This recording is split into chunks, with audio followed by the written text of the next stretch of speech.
from 14 to 23 years old. Man, my man don't come here, please don't. Hi, hello, I'm back with another King Von reaction. This one has been requested a lot. People have been messaging me on Instagram. It's been in the comments a lot. This one is King Von, the soft-spoken assassin. Yeah, this has just been spammed a lot, so I knew I had to react to this today.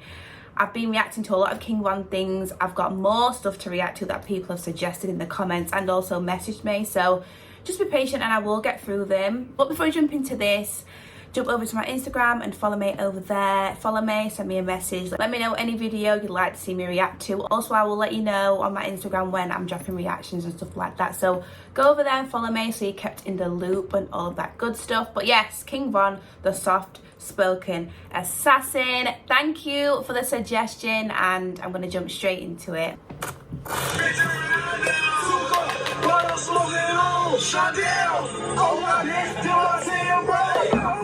Back to that breaking news live from Chapter 2, a mass shooting. At least 6 people shot. This all happening at 65th and King Drive and Parkway Gardens. The age ranges of those people ranging from 14 to 23 years old. Man, my man don't come here, please don't. His name is Davon Bennett, a.k.a. King Von.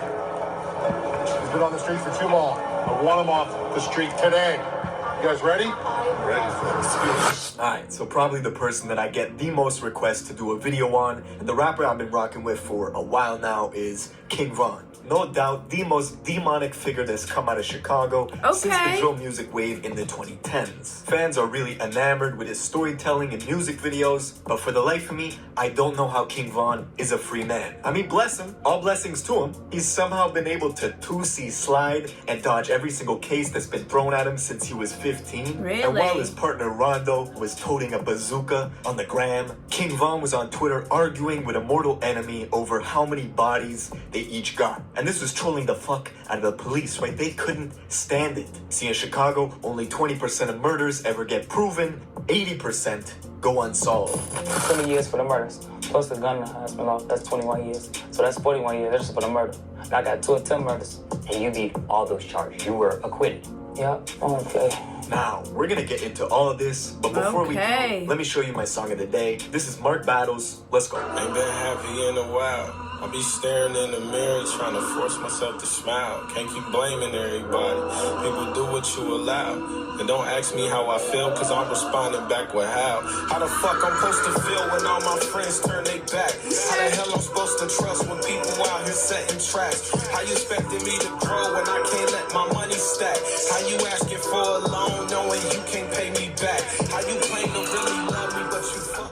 Deep. In order to understand this story, we gotta go to Chicago, more specifically the Parkway Gardens in the South Side. But you probably know it as O Block. Now, not only is this the home of Chief Keef and King Von, it's also the home of the former First Lady, Michelle Obama, who, when she looks back at her experience, says it was never as bad as it is now. The area has always been a huge war between 2 factions, the BDs and the GDs. And this war has been going back since at least the 90s. But back then, there was more structure, it was organized, and it was mostly a battle over drug trade. The BDs controlled a massive 16-story housing complex just 2 minutes away from O Block, posting snipers on the roof to protect their drug dealers. Lookouts were equipped with night vision goggles, and the entire organization was pulling in $300,000 a day for damn near 15 years.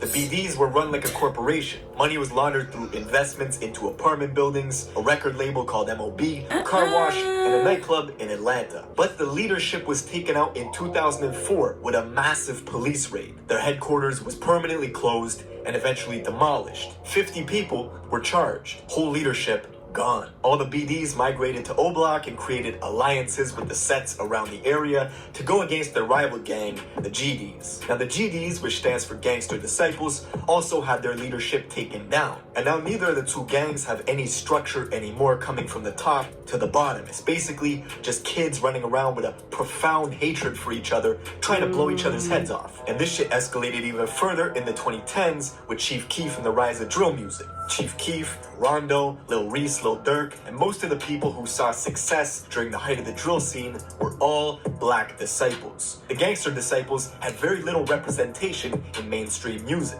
Their most notable figures were FBG Duck, Lil J, Lil Jojo. So the fact that Chief Keef and O-Block were able to control the airwaves and the popular sound made it so they could put super disrespectful lyrics towards the gangster disciples in their songs, and it would become mainstream. The best example is Tuka.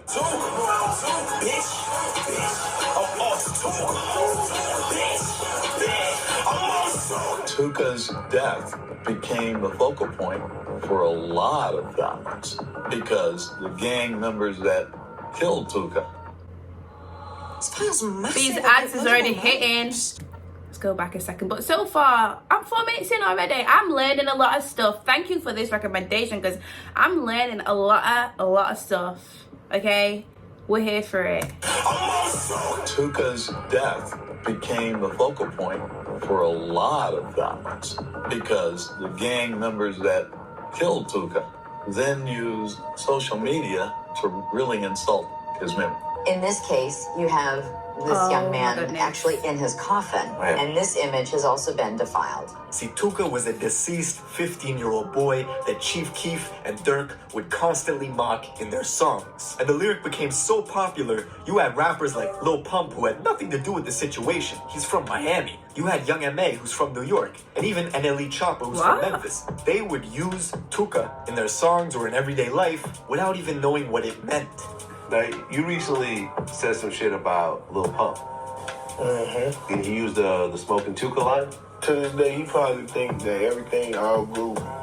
But no, when I see you, I'm gonna slap you. Young M.A. said it in her verse, and then she apologized for it. And that's all I wanted. See, the hatred between the GDs and the BDs ran so deep. The feud was so strong. You even got King Von on video teaching a little kid how to shoot a water gun while saying F Tuka. I saw this yesterday. Shoot him in his head. Boom. Fuck Tuka. Say it. Now, the death of this kid, Tuka, spawned something that was never before seen. A 17-year-old female assassin named Jakira, who created a social media account dedicated to avenging his death. She was known to her rival. Listen, I've learned this yesterday. I feel like I'm learning things now. I know names, I know faces, I know stuff. But yeah, I remember hearing this yesterday in a video. I think it was King Von's most disrespectful moments. I learned about her, so make sure you check that out. A social media account dedicated to avenging his death. She was known to her rivals as somebody who was willing to shoot first, to ask questions later. It's all over the internet. Jakira was on social media bragging about the shootings that she had done. She was proud, and she let everybody know. She was very quick to let you know that she was violent and that she was not afraid to shoot somebody. It was said Jakira was responsible for at least 15 shootings before she herself was eventually killed. Yes, afterwards, a 4chan user hacked her Twitter and leaked DMs showing her and King Von had this weird back and forth where King Von was attempting to roam. What's up? I'm trying to change you, grade you, I want to nail something up.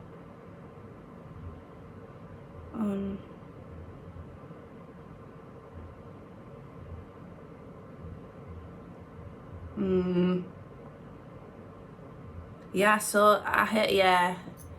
I remember seeing that yesterday. And King Von had this weird back and forth where King Von was attempting to romance her. Yeah, and a friend said something like that too. Despite the fact that they were both rival gang members. And she didn't like dudes, she liked girls. But reading the tweets and listening to his interviews, you could tell King Von is a clever, smooth talker, right? He's smooth, but he's also a goddamn demon. A blood trail seems to follow him wherever he goes. And King Von was becoming an infamous figure in the Chicago PD briefing rooms. Oh, they hated him. Police would bring him in for an armed robbery charge, possession of an illegal firearm, and they had suspicions of other stuff that they could never prove. One murder of a kid named Modell, allegedly, according to the internet detectives on Reddit, has King Von's name written all over it. It happened on a Saturday night where 24 other people were wounded across Chicago, but that wouldn't stop King Von from boasting about Modell's death on Twitter all the time. Now finally, in 2014, the police thought they had something. Vaughn and one of his friends were at a crowded house party when a rival GD named Malcolm Stuckey was in the corner, mean-mugging them. Vaughn and them took offense, immediately left the party, came back 45 minutes later, shooting at the kid Stuckey, who was outside, along with 2 other people who tried to run. Stuckey was killed, the 2 others were wounded, and King Vaughn and his friend were snatched up by police a couple days later. After 3.5 years, the trial finally started. It lasted a grand total of 5 days. Witnesses couldn't be located. Vaughn kept his mouth shut for the whole 3 years, while his friend confessed to doing the shooting. So, Vaughn beat the case, went home, and his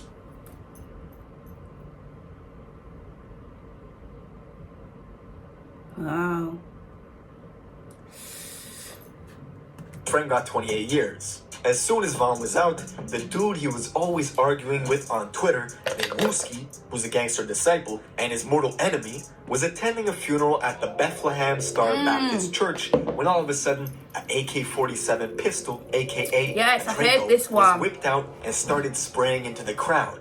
Dozens of shots rang off, and Wooski was shot. Now, he survived, and King Vaughn was not responsible for this, but that does not stop him from mocking him every chance he gets on Instagram Live. He ain't been the same. He don't talk shit no more, nothing. I don't know what the fuck. Them bullets be changing the motherfucker. Oh, man. And this is why Vaughn's fans fuck with him, right? It's the authenticity. It's the allure of the savageness, right? That the fans like. They like that in their music. I don't think they like it in real life, though. Anyways, now Vaughn is in Atlanta making crazy music videos with dope storylines, and his channel's got 150 million views in 11 months, right? He's blowing up, and his fans are diehards, right? They're crazy. They read into everything he posts, looking for clues. Like, this man posted an Insta story just trying to promote his new music video, and people were reading into how many skulls he put in his caption. Like, 7 skulls? That's 7 bodies. King Vaughn has 7 bodies. It even got to the point where King Vaughn went live on Instagram himself and said, listen, if the internet was right about the bodies people had, they would be in jail. So don't believe what anyone says. I repeat, anyone. And I'll be honest, I hope that's true. Bless him. All I know is, listen, in Chicago, the clubs close at like 12, right? It doesn't go past 12 because of the violence. Really? And I know that King Vaughn can't go to Canada to do shows. He can't go to overseas to do shows. Why? So there's a blessing and a curse, right? Because of his history, King Vaughn creates this allure and this personality that people want to rock with his music, but also fucks up his business opportunities because he can't leave the country. That's pretty much it for this video. Okay. Let me know what you guys think in the comments below. Who do you want me to cover next? Make sure you subscribe with notifications on, and I'll see you in the next one. Jeez, that was a good video. No wonder this video was spammed, commented. People was messaging me so much to react to this video, because in that 10-minute video, I learned a lot of stuff. It's like so informative. I learned a lot in that video. So yeah, that was King Vaughn, the soft-spoken assassin. Each video I react to him, like, I learn more and more stuff. People have asked me to react to music videos and other videos like this. I think there's another video like this that someone's asked me to react to, and I think it's like way longer, like over 30 minutes I think. So let me know if you'd like me to react to that. Also, let me know what you think about this video in the comment section down below. But anyways, guys, thank you for watching. I hope you enjoyed, and I will see you in the next video very, very soon. Bye.